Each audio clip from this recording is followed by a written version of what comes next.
I just wanted a Coke, and I sent my assistant looking in town for a Coke because I just wanted to drink. I mean, it's just like it's so random, like when that stuff happens. Okay, kids, what is Voice K? Sorry. It's a kids journalism program. It's a what? A kids journalism program. Are you facing camera? Wow, very cool. And how old are you? 10. 10 years, and how old are you? 10 too. 10, and you? 11. You're 11, okay. So it's the senior member of the staff. Not that senior, I guess. Right, you're still a kid. All right, so what's your question? Put the microphone up to your... Okay. You were acting as a director and an actor. Well, what made you think that would be possible?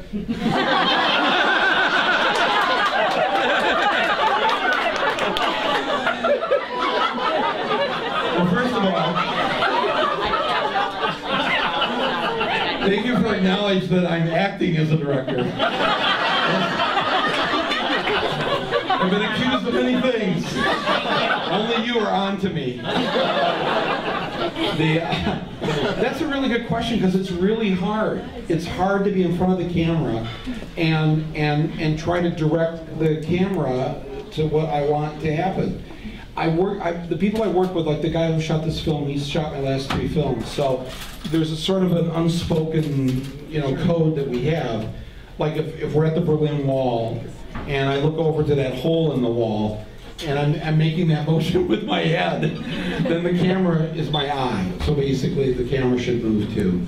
And the crew knows never to turn the camera or the sound off, even if I tell them to, even if the police tell them to. Always keep it on. Always disobey the rule. What harm? First of all, they're not going to hurt anybody, right? If they just, you kids need to obey a number of things, but turning the camera off is not going to hurt anybody, is it? Unless you're in a place where you shouldn't be with the camera. So we're not going to get into that right now. Just do what your parents tell you. But it is hard, and I've always admired directors who are also actors. Woody Allen is one.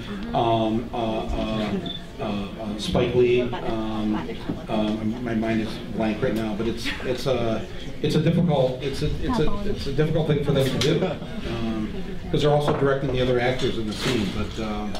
But it can be done. It can be done. Are you a full-time actor or director? Am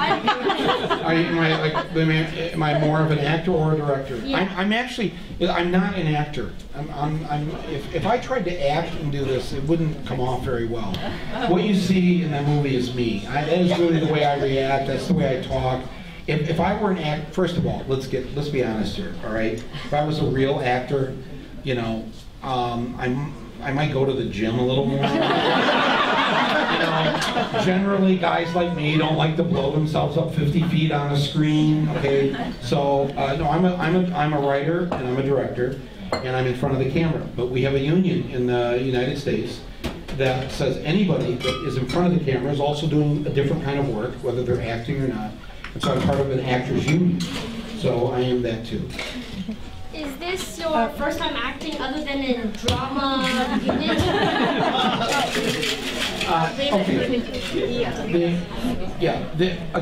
I don't consider this acting. Maybe you have me confused with Mike Myers. I've acted in 3 movies. I've acted in a Ron Howard movie, I've acted in a Nora Ephron movie, and I've acted with Vanessa Redgrave in an HBO movie. Did you direct all those? No, I didn't direct those. And let me tell you something. It's the greatest job being an actor because you don't have to think about anything other than what you're going to say. Like you thought about what you were going to say to me here before you came up here. That was the end of the job. And so you go and you show up, and they have a trailer, and they have food in there, and they have air conditioning, and they have foosball, and you can it's so cool. But then I had to leave the trailer and come out and do a 5 minutes non-stop scene of dialogue with this very famous British actress, who many would say is maybe our greatest living actress, Vanessa Redgrave, and do this scene with her. And so that was hard. It was hard to and I did that in a Ron Howard movie, and I did that in a Nora Ephron movie. I was killed in the movie. Yeah, it's weird. It's weird to actually like die, you know, and then see yourself on the screen being killed by Lisa Kudrow. Can I tell you a funny story? So I'm doing this it's a Nora Ephron movie, and Lisa Kudrow and John Travolta are the stars of the movie, and I'm Lisa Kudrow's brother, and she has to kill me. So she has to throw me down on the floor and then take me by the collar and bang my head on the floor until I die. All right? Did that hurt? Yeah. Well, it wasn't supposed to hurt because there was a stunt guy there to do the stunts. Oh. But because I'm a guy, okay, and you're a guy, so let me just tell you, we have an XY chromosome. The women have 2 X's. Have you got that yet in biology? Yeah. Oh, you know that already. All right. All right. So the Y is not really a Y. It's another X, but it's missing a big chip. The final quadrant of the X is missing. So, and what's in that quadrant is a whole bunch of things: volume control, the ability to ask for directions,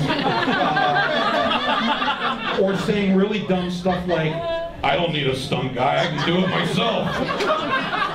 So I did my own stunt of falling backward onto a floor, and then she jumps on me and takes my head and bangs it, and then cut, and I think that's it. And Nora says, "No, it didn't, Lisa," because she wasn't really banging me. She was, you know, so I didn't hit the floor. She didn't want to hurt me.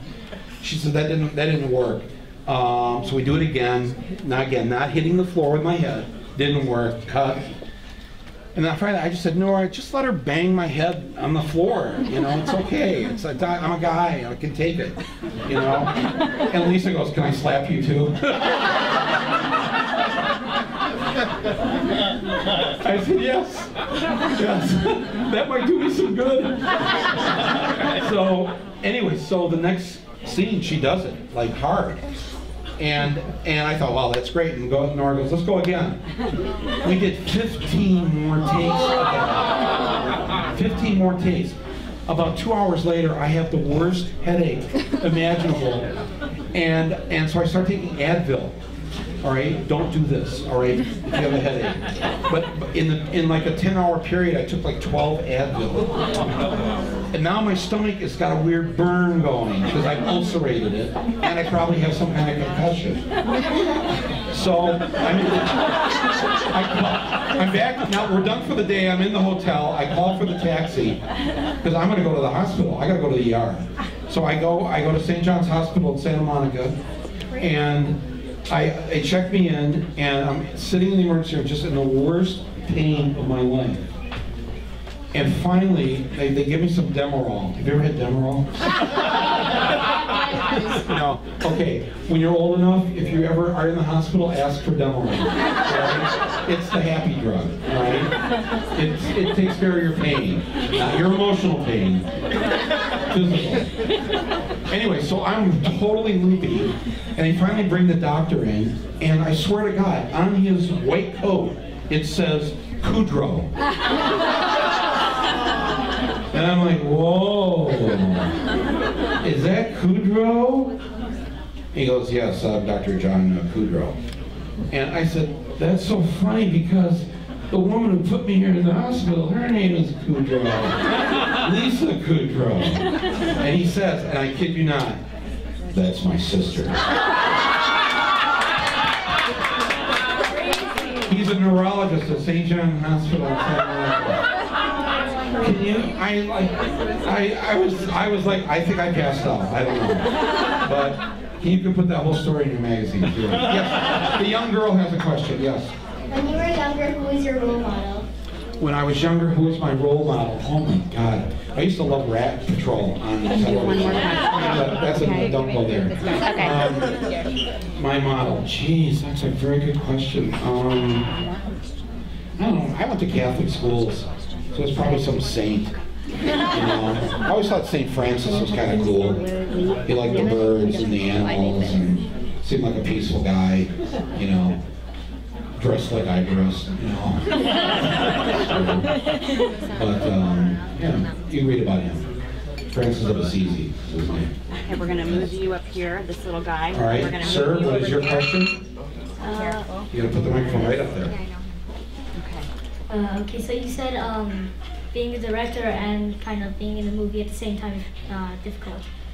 So aside from that, what would you say was the hardest thing? The hardest thing in making this movie, or just in general? In general, I guess. In general. In general, the hardest thing about making a movie? Oh, wow. A couple things. Trusting myself. Not listening to my inner critic. The inner critic that's telling you what you're doing is really dumb or not right, or you know, just cut that off. Trust yourself, and try to stay true. Just stay true to who you are. Don't try to be somebody else or something else. You know, just come from an honest place. You know, authentic. You know that word, authentic? Yeah. Yeah. Be honest. Just be honest. Just stay true, and don't let other people try and tell you should be a certain way or whatever. You know, it's a little harder as you get older, like in high school, to be that way, but high school ends. That's the best part about high school. It really does end. And then after that, as an adult, you can just kind of be yourself and do what you want to do. What do you want to do? What do you want to do right now if you could do anything? I don't know. Just to keep that position. And when people like me bug you about it, just keep saying, I don't know, and quit asking me. All right? Thank you, guys. All right, let's hear it for our...